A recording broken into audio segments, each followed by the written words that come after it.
Added in some data that's pulled from the State Library Statistics Report. We've got total physical items, and these are from the last published report on the state website, 2017-18. And then this is the percentage of the SAGE collection as a whole. And I certainly don't have the school's information in there yet, but the total is down here. So this calculation divides that by this number. And then we've got an item fee. So that takes the percentage of that member's collection as a portion of the whole and times it by this figure, which is 7.5% of the SAGE operating budget. So I'm going to shift the discussion now to talking about these percentages real quick, so you know what these figures, where these came from. Okay. So let's jump over to the SAGE budget real quick. The SAGE operating budget is the total of personnel costs and materials and services minus what we get from LSTA. So it's the courier and the tech and staffing and everything that we need to come up with money to pay for on our own. Now the courier fee is about, we've budgeted for $35,000 for this year. And it seems like that is a clear one that we can try to charge back to the membership or credit to the membership. So that's $35,000, and I've taken that out of these percentages here. So 35,000 minus being subtracted from the SAGE operating budget is 178,000. So that is the 100% that I'm trying to portion out on these different elements that we talked about using. And this, how much these percentages are, I'm struggling with coming up with a reason to charge. What is the justification for these percentages? It seems kind of arbitrary to me, so I need some help working that out. But here's what I came up with to begin with. Circulation fee. So that would be 50% of that 178,000. Cardholder fee, 10%. Base member operations fee, which is, you know, your subscription cost and giving you access to the whole SAGE services. And then item and collection budget together come up with 10%. So that's 10 plus 30 is 40, plus 10, that's 50%, plus 50, that's 100%. Is everybody with me so far? Okay. All right, so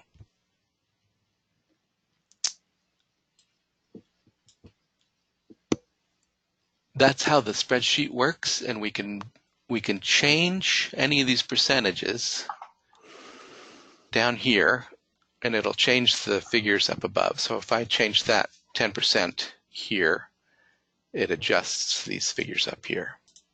Then I would just have to adjust these other percents to make it add up to 100. Okay. So let's take a look at an example library. We'll go up to the top. We'll say Ontario. So Ontario has 127,000 items. That's 11.5% of the SAGE total collection, the number that I have from the public libraries anyway. So their item fee would be $1,500 at 7.5%, and their collection budget fee, oh, here's the collection budget figure that I got from the state libraries. So they spend $40,000 on their collection budget. 2.5% of that is $982. So yeah, here we are at the collection budget charge again. 2.5%. It's kind of like a tax on their collection budget is what I think of it like. Well, I think, when we were talking about it the other day, I feel like we were talking about what are logical places where we can do this. I don't think we were looking at it as a whole to say all of these things need to function this. I think one of the things we may want to even start off with, I was intrigued by the email that came right afterwards from the librarian who'd been in Vermont. Everything was based on items, and it was basically this is 3.5 cents for every record you have, and that's that. And my guess is they're a different kind of consortium than we are, so that probably works just fine for them. And so I guess one of my questions is, if we were to run any of these concepts at 100%, does that give us anything that looks good or like is reasonable for us to transition to, or are we better to do a combination that allows us to transition better? Because there's no way we're going to come up with a comparable. Yes, we figured out a way to manipulate things so that everybody's going to get billed exactly the same. That can't happen. Right. And so the real question is what gives us something good that we can sell to everyone that based on this formula in the future will transition, and we're going to give ourselves X amount of time to do that transition and see if that is something that's really going to float. So, I guess my feeling is, do you like anything that you've seen so far? Does something seem to be, are there any surprises that come out of it? That's what I always kind of look for when I'm doing something like this, is what surprises me. And then is it because we've understood something wrong, or is it because there's something underlying this that's really there that we didn't really acknowledge before? Yeah. So there are some surprises, but let me just go through the rest of the thing, and I'll show you those. So the base member operations fee, I think in the spreadsheet that I sent out, I started out with this at 15%, just because that was a figure that got us to somewhere around where the current price is for the ILL members only. But I think there's a strong case to be made that the base member fee, which pays for ostensibly our network infrastructure and security, maintaining the whole system, our staff administration for tech, courier, fiscal management, and the training and support, courier costs, and resource accessing all of the resources that are shared by our partners, as well as cataloging service. Other members creating records and adding those in that members can attach their items to. So I think that's a strong valuation point. I think it should be higher than 15%. It seems to me like a third of the SAGE budget should be that. So that's where I came up with 30%. And that makes the base cost of a SAGE membership around $1,000, which I think SAGE is worth that. Though we can adjust that. So here's active card holders we talked about. And then again, the cardholder fee based on that takes the percentage of their cardholders and what would I time that by? So 10% of the Sage budget would be based on the cardholder percentage. That's where that fee comes from. And then circulation, similarly, we take their percentage of Sage circulation and times that by this percentage that we want to value for circulation, because that is, I think a majority of our business. I think that's a reasonable point to make, that this should be a higher percentage, and I have it at 50%, and that's distributed by this percentage of their total circulation. And then courier. So we have Sage ILL loaned, Sage borrowed. The difference, so we take the amount loaned minus that borrowed, and we come up with this figure. I have a column for the ratio, which I'm not really using, but just had it in there. And then the percentage of what their activity, their borrowing activity is as a portion of the total. So this figure calculates that number divided by this. And then the courier fee, I came up with a different way to charge that. Let me know if this makes sense. So we take, I don't think that we should have a charge for anybody loaning materials out. Borrowing materials, however, seems like that is a service that somebody should pay for. We can base a charge on. So some of these libraries loan more than they borrow, and if we times that basically by $1, some of them have credits, some of them have charges of $1,600 to $2,000 or more.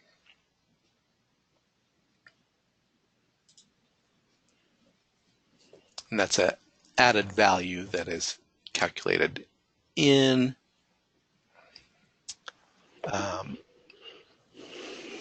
and that total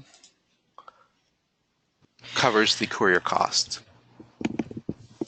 Yeah, I'm already seeing some negative impacts there. Well, sure, yeah.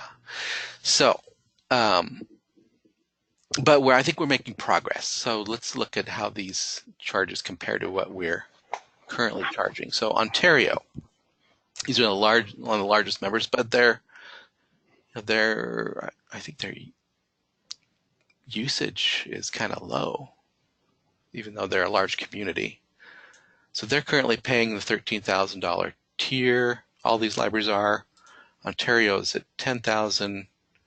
Pendleton's 6th. The largest charges here are Hood River, the Dalles, LeGrand, Baker's up there too. We have a large circ and large collection.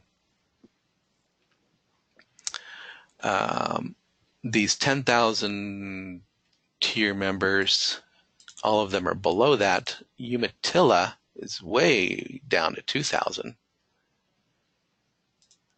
The $5,000 members, Harnig is up back.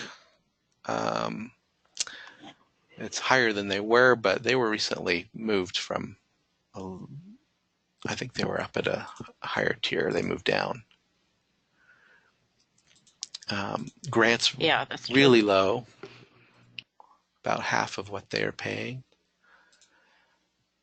Some of these, and this is always kind of a problematic, these lower ones, under any scenario, are kind of problematic ones for making the transition, because the costs are, some of them are really higher than what they're used to paying. Mm-hmm. So we're at the $1,700 tier. NISA would be $3,800. Elgin also is over 3,000. Yeah, and I know at those costs they would have to withdraw. So, but yeah, this is a work in progress. Right. And then some of these are, probably not doable even after 10 years. I mean, but Yeah. so this is one of the surprises, Mark, to get at your point. Mm-hmm. This, this ratio of loan to borrowed, if we're to base an evaluation on that, so enterprises borrowing much more than they're loaning, and that But that's adds because a of the cost. size of the collection. Yeah. And here again, we've all along not wanted to penalize people for borrowing. And so the assessment of a courier fee is in a sense doing that. Well, and I am working with the circulation committee too at this point. I'm just now working interlibrary loans. I have 5 books that came in that were ordered that we have sitting here on the shelves. And so we get a lot of stuff in that we have because they took away the option for people to select what library it comes from. It's really confusing. So, I mean, you have to be careful with that. But yeah, I looked at those figures this morning and went, oh my goodness. But I do think Enterprise is somewhat undercharged because of the amount of patrons we have and our circulation numbers. I was surprised at Joseph, but yeah, I don't know. Yeah, I Joseph don't was know how surprised. that's going to too. fly. And Vale. Can I throw out a suggestion, an alternative suggestion on this? Mm-hmm. And that is not to, okay, this is what it would end up being like, I think. If we were to price the whole system out at $10,000 over what we have, and then we give that $10,000 overage as credits back to libraries that are net lenders, then we don't punish anybody for borrowing, but we do reward those who are sending a lot out. Does that make sense? Now, it wouldn't be the same true comparison, and it wouldn't be it would have to be you're a net lender by X amount. We'd still have to find some way to divide up that $10,000, and that's just a number to throw out. But I think that might be a way of doing that without having to necessarily do a plus or minus charge. We would only be a credit. If you're a net lender, you get a credit rather than a charge if you're a net borrower. Does that make sense? Sure. Come up with you want to create a column with that charge, or add that into the spreadsheet?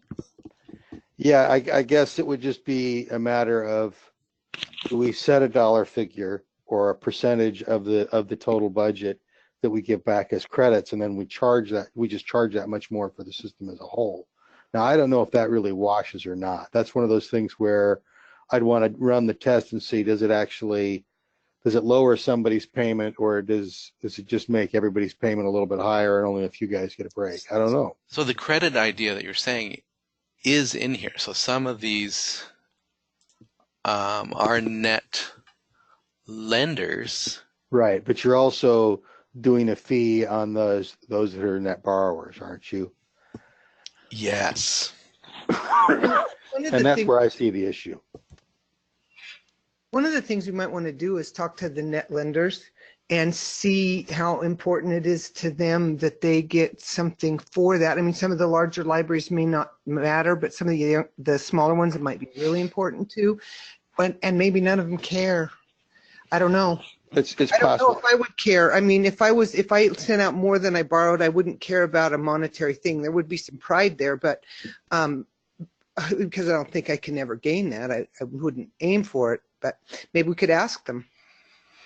Or do we just drop this element out at this point? because it's not as, I don't know what to say on this one. I think it's one of those ones, do we bring it in or not?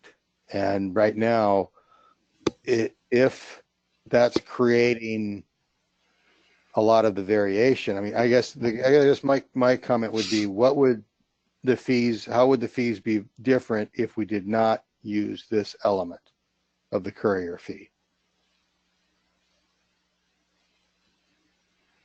Okay, well, we can certainly play with that. I kind of like it, even though that because it's actually based on costs that Sage is incurring and charging that back to those that are using the service. So Yeah. LeGrand, they've got some restrictive policies, and I think that this, rather than basing this on a single year, we should, like the circulation, base it on an average over 3 years. So that might really change this as well. But LeGrand is basically getting more value out of Sage than they may be paying for. So they're borrowing twice as much as they're loaning out. Isn't it reasonable that they should pay for that? So their courier fee is higher. I have a tendency to agree with that. I think where it starts to bump up, the other reality it bumps up is, are we in a position where we're going to lose libraries because of it? If we go ahead with this fee, yes. That's a concern then. I mean, if it's a lower percentage, maybe not. But I mean, the impact that I'm seeing to several libraries is too high. So I get the correspondence between cost and services offered. I just don't, that resource sharing is such a huge component of why members are in Sage in the first place. And I don't want it to Push toss people away. out. Yeah. Well, no, we don't want that. That's one of our objectives, is to have this be sustainable and cost effective and affordable. But we also want it to be fair. So how do we balance those two objectives? There's a tension there. Yeah, there is. What's the so we're doing like about $35,000 is what we're splitting up. Right.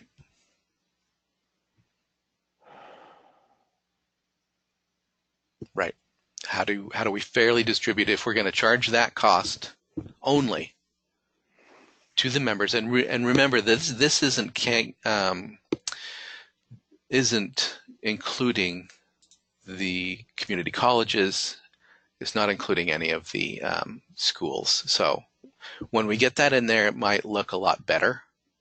So really, this is conceptual, but it gives us somewhat of a idea of the direction. What's the difficulty going to be with getting those numbers from the other organizations, or is there going to be a difficulty with that? No, they're in the spreadsheet that I do every year. Okay. Yeah, it's just a matter of pulling them in. Okay. I guess I would pose that until we have that, I don't think we have a good valuation, because this could be a make or break.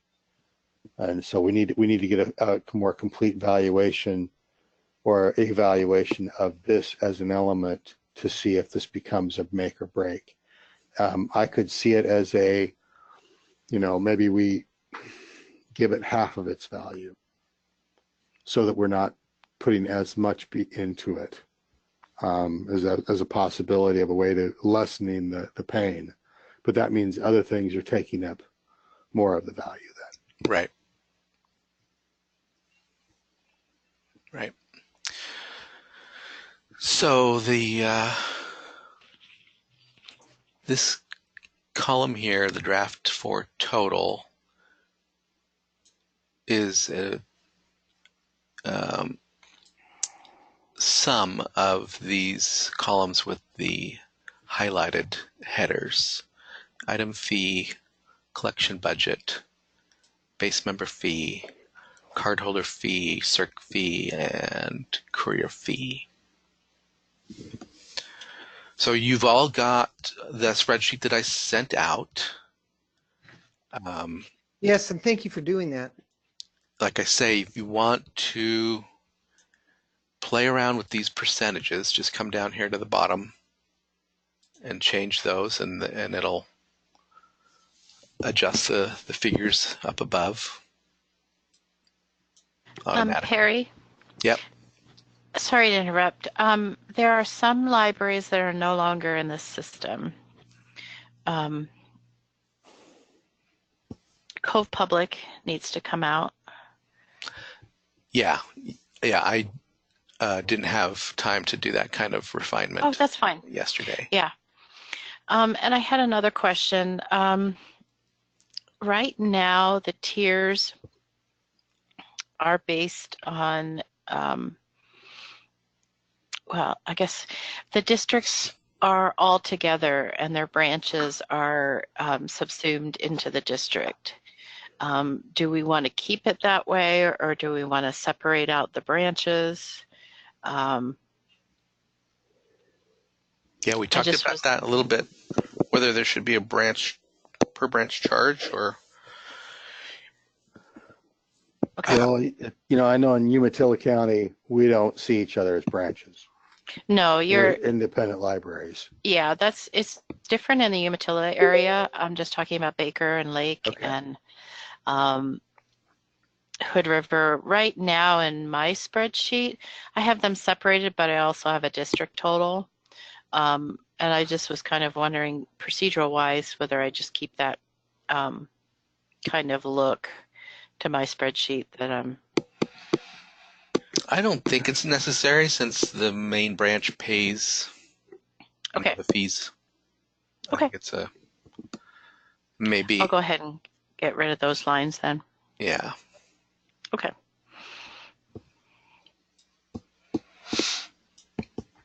So that's where we are with our current strategy. So the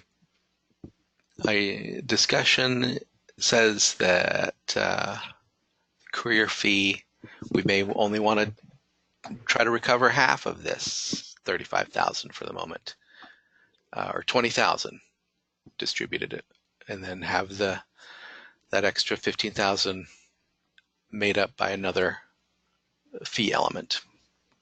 Is one proposal to lessen the pain. I like this concept. I think I really need to play with the numbers, and to do that and be accurate, we need to get the schools and stuff in there so we can see. Once you populate it with those numbers, it might be fine. Yeah. I don't know. I mean, the concept is good. That way they're actually paying for their usage and how they stage, and I think that's a delightful idea. So if we could put the other numbers in there and frankly see if we could get enterprise below $5,000, I'd be all about it. Yeah. Well, and those other schools will make a huge the schools will make a big difference. Schools make a big difference, and getting these ILL figures as a 3-year average as well, I think will really help also. I know I was really surprised to see that I come in almost no change in my dollar figure. Yeah, isn't that interesting? Yeah.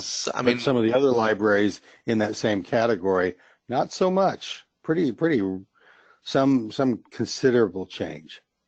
Well, and the smaller the library, it looked like the bigger the change. And I have expected enterprises to go up because I do think we're undercharged no matter how I try to tally the numbers.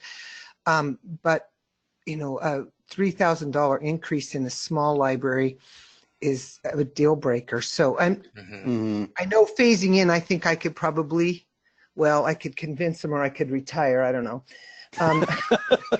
There are those two options, but some of the other libraries are not going to have that leeway. Right. But really, hopefully, once we get all the libraries in there, the costs across the board are going to go down a little bit and maybe make it doable. But then we look at it and see what we think. But I think we can justify this. You know, we can say, okay, this is why we're doing this. Right. Yeah, convincing based on a sound logic is much easier than Oh just yeah, saying it's gone up by this percentage. yeah. You know, and I still think at some point we may want to look at it and say, would our numbers be similar if we dropped like the CERC fee and just did the card holder?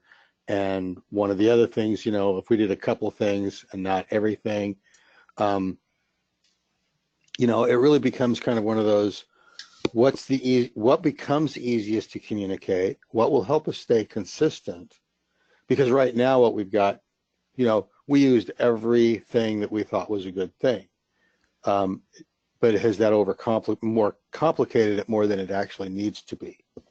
Hmm. Because that just makes it harder to pitch when you have 4 elements or something like that, unless that ends up actually becoming a really strong suit of the thing. And right now, we haven't played with it enough to know. I think you might have a feeling, Perry, but Hmm. you know, I haven't had a chance to play with it enough to say, yeah, this makes it really strong. I think they're good elements because I was thinking of, what is the costs incurred for each, and that's what I said. The usage, inventory management. If you were a business, Yeah, they you know, understand that. right? You Yep. have your items you're tracking, and then basically your customer management system. Those are both Hmm.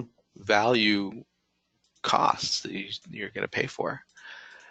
Um, the custom configuration, that's not really, I struggle with that one because it may be set up early on in one year and then doesn't need anything for a long time afterwards. And Hmm. then the collection budget one I struggle with as well.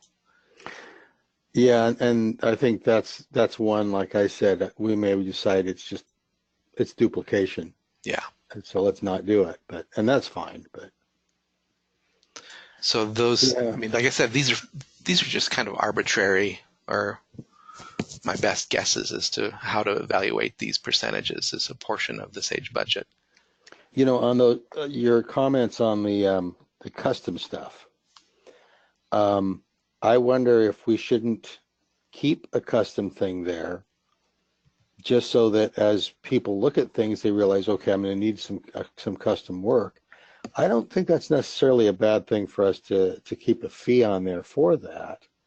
That could then go into either a special fund or something of that nature to help, Like well, that could be part of like a development the fund or development. something like that. That seems like that would be part wrapped into the base fee that everybody. But not everybody wants a customization No, that's true. every year. And so when you do ask for a customization, somewhat of a fee is not necessarily a bad thing.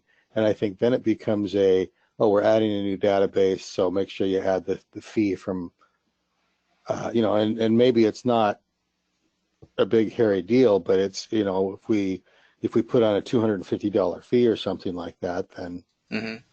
then maybe, you know, we haven't killed the process, um, but we've at least generated maybe a piece of income that, you know, to say that, yeah, we are charging everybody for all the services they're getting. Now, then you have to define what's a custom service and what's not.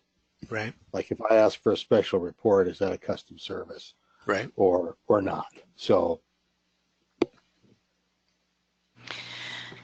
Perry, I think if we're going to charge a base fee, it has to be differentiated between libraries fully circulating on the system and those who are not,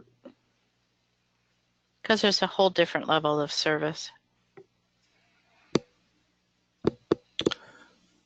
So you mean the interlibrary loan Yeah. only? I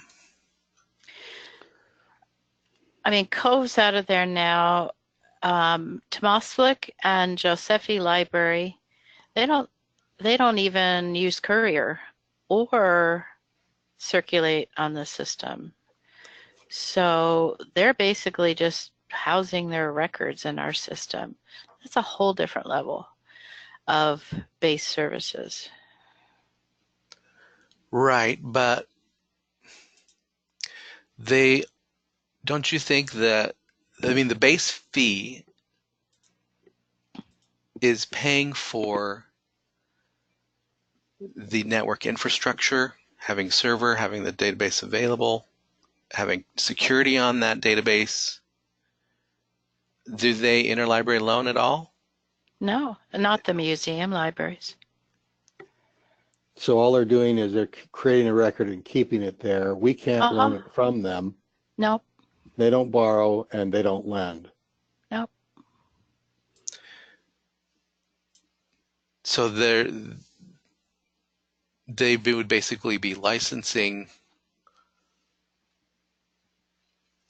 if they were to get some system outside of Sage, they would be looking at a cost effectiveness of, are we going to pay $1,000 for this inventory management system annually?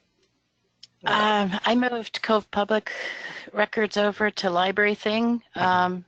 Lifetime membership fee of $25. Doesn't sound like much of a guarantee, though, I have to say. I'm sorry, I was just a bit of a joke. So they don't have customers, though, do they? They don't Yeah, really they have have customers. At least, well, Cove Public does. do they have, do these museum libraries have patrons that check things in and out or anything, though?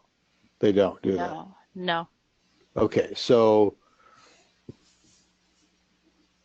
are we better to give them a fee based on their holdings only, or that kind of pulls away from the other thing, but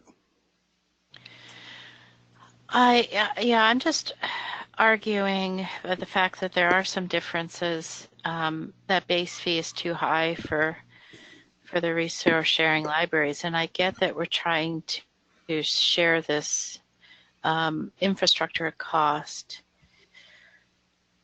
I just feel as if they're not using that infrastructure as much as other libraries would.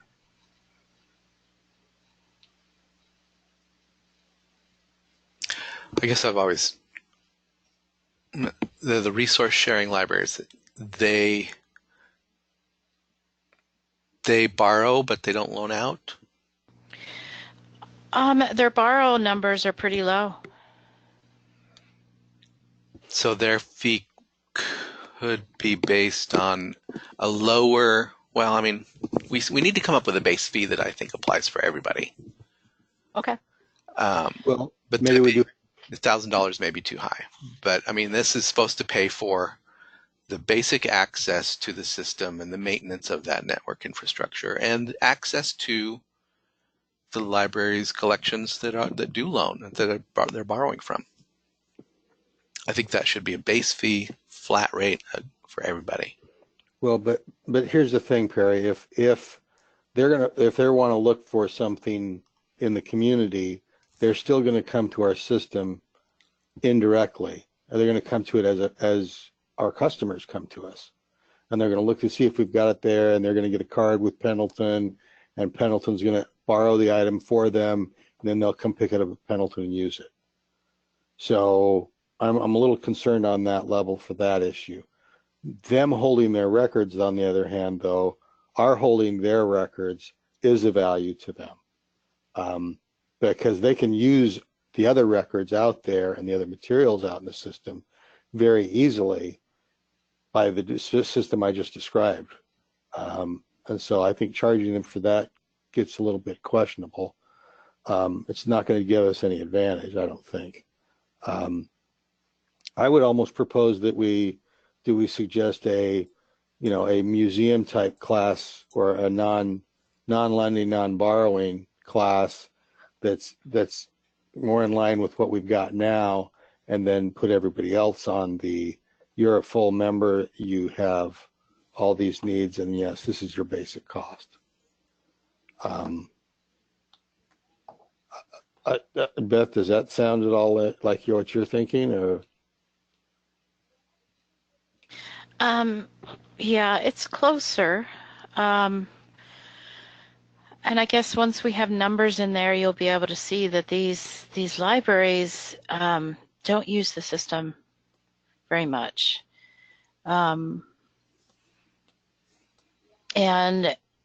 the number of these libraries has been reducing every year,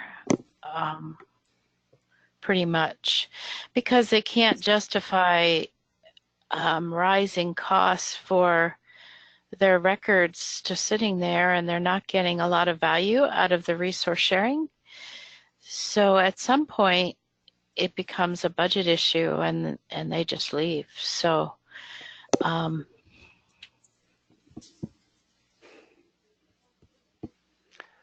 I guess I'd have to say on some level, this goes back to why are we here? What's our purpose? And what is it we're trying to accomplish?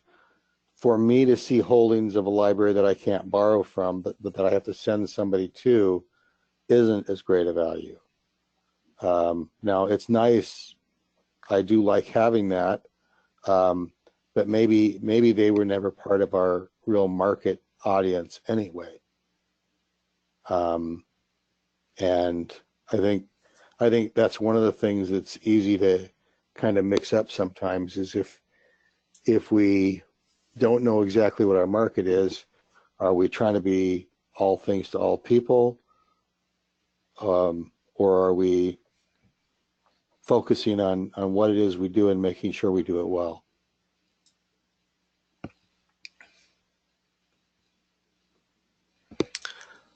I'm okay with kind of licensing just an in-house use only and coming up with a figure for that. Mm-hmm. It looks like they're paying around $350 now, or almost $400. So we could say if they're not loaning, borrowing, or circulating, they pay half of the base member operations fee, and then redistribute that to the other members' balance.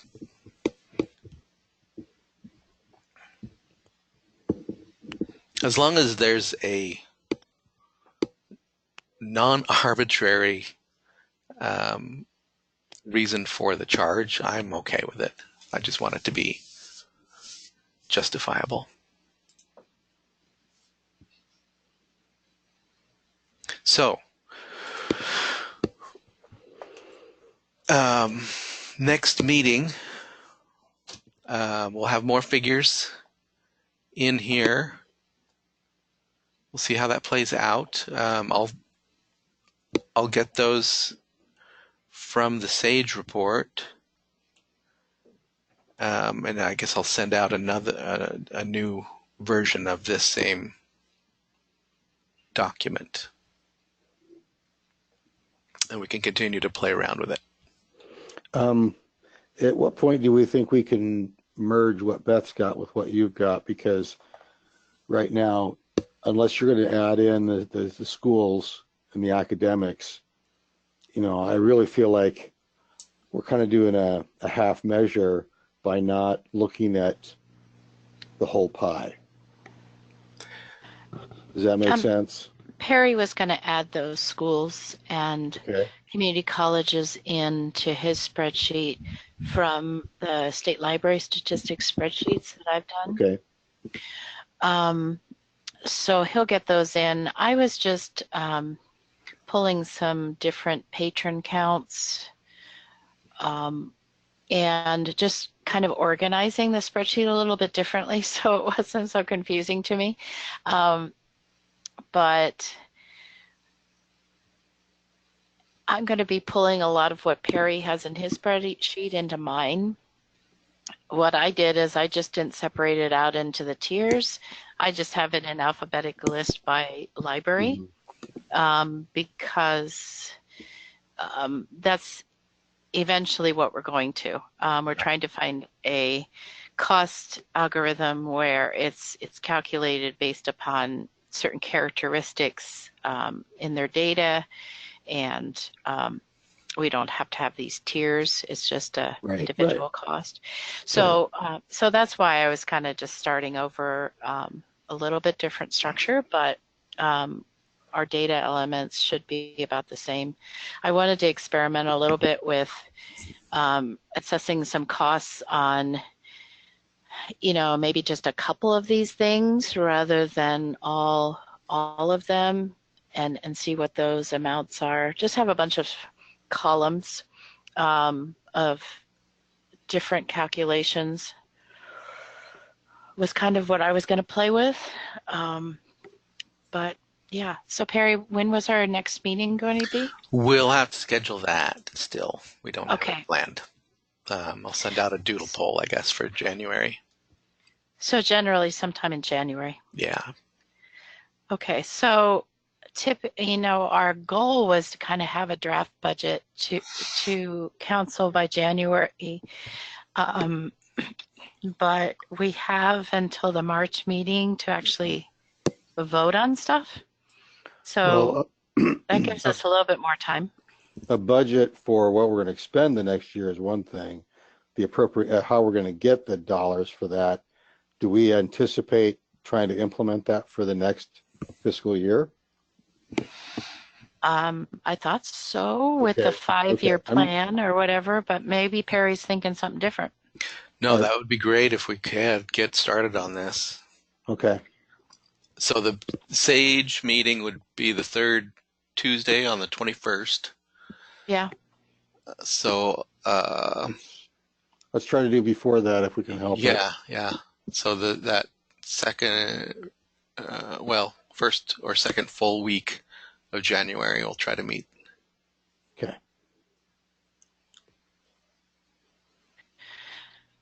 And I guess if we have spreadsheets ready to go before then, we can share those with the group. Generate some email discussion. Yeah. I think we need to, you know, Yeah, I'd like at to least, have it in time to play with the numbers a little bit before the meeting. Well, and this is, you know, going to impact the SAGE membership. We're going to have to send it out to everybody because those who attend the SAGE User Council meetings are going to have a strong opinion as well. So we'll need to survey and get feedback from them because they may have good ideas. They just don't have time to participate in the committee meetings. So it may be that, you know, we get started and we have to go back to our regular way of charging. But I think we're making progress. I'm excited about it. okay, good. All right. I'll send out a doodle poll for January. Well, Merry Christmas to all and to all. Yes. Yeah. Thank you very much, Perry, for doing all this legwork. Yeah. Thanks, Do you Barry. want to send me your spreadsheet when that's ready, Beth? So I can Oh, sure. Yeah, I got some more work to do on it, but I'd be glad to send it to you. Thank you. All right. Thank Bye, you. everybody. Thanks. Bye-bye.